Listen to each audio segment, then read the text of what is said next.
Devarakonda municipality పరిధిలో నిబంధనలకు విరుద్ధంగా కొనసాగుతున్న ఆర్వో తాగునీటి ప్లాంట్లపై వెంటనే ప్రత్యేక దాడులు నిర్వహించాలని హ్యూమన్ రైట్స్ సెల్ తెలంగాణ రాష్ట్ర అధ్యక్షుడు ఆర్బీ రాథోడ్ డిమాండ్ చేశారు.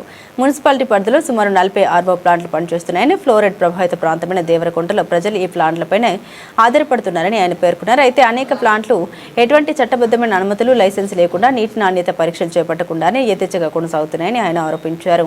సక్రమంగా నిర్వహించిన ప్లాంట్ల వల్ల ప్రజల ఆరోగ్యం ప్రమాదంలో పడుతుందని, ఫిల్టర్లు, మెంబ్రెన్లు, రసాయనాల వాడకంలో లోపాలు ఉంటే కిడ్నీ వ్యాధులు, జీర్ణాశయ మరియు చర్మ సంబంధిత రోగాలు వచ్చే అవకాశం ఉందని రాథోడ్ ఆందోళన చెందారు. ఓకే, నమస్కారం. నా పేరు ఆర్బీ రాథోడ్, హెచ్ఆర్సి రాష్ట్ర అధ్యక్షుడిని, దేవరకొండ 4th వార్డు 4వ వార్డు నివాసిని. నాకు 2 నెలల క్రితం కీళ్ళ నొప్పులు, విపరీతమైన నొప్పులు వస్తే నేను హైదరాబాద్ హాస్పిటల్ కన్సల్ట్ అయ్యాను.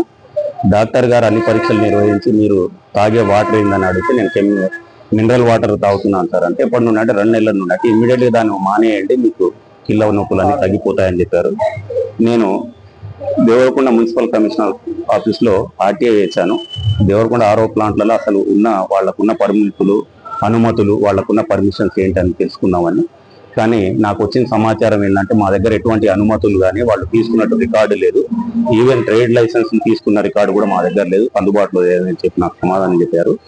నేను దానిపై సంబంధిత అధికారులందరికీ కూడా పొల్యూషన్ డిపార్ట్మెంట్, ఆరోగ్య శాఖ వాళ్లకు, కలెక్టర్ గారికి, విజిలెన్స్ డిపార్ట్మెంట్, ఆర్డీఓ గారికి, దేవరకొండ మళ్ళీ కమిషనర్ గారికి కూడా నేను అప్పీల్ చేయడం జరిగింది. మీరు తనిఖీలు నిర్వహించి అక్రమంగా నాణ్యతలు పాటించకుండా, ఎటువంటి పర్మిషన్లు, అనుమతులు తీసుకోకుండా అక్రమంగా నడుపుతున్న ఆరో ప్లాంట్లు ఉన్న దేవరకొండ ఆరో ప్లాంట్లు అన్నిటిని కూడా తక్షణమే మీరు తనిఖీలు నిర్వహించి ఇల్లీగల్ నడుపుతున్న వాటిని సీజ్ చేయని చెప్పి నేను దరఖాస్తు కూడా పెట్టడం జరిగింది. కానీ నేటి వరకు కూడా అధికారులు స్పందించలేదు. తక్షణమే సంబంధిత అధికారులంతా స్పందించి ఇమీడియట్ గా తనిఖీలు నిర్వహించి వెంటనే వాటిని సీజ్ చేసి ప్రజల ఆరోగ్యాలను కాపాడాలని చెప్పి మరీ కోరుకుంటున్నాను. నమస్తే. తదుపరి చర్యలు మీరు తీసుకునే చర్యలను బట్టి మా స్పందన ఉంటుంది. జిల్లా స్థాయి అధికారులు స్పందించకుండా ఇదే విధంగా నిర్లక్ష్యం వహిస్తే మేము రాష్ట్ర స్థాయి అధికారులను సంప్రదిస్తాం.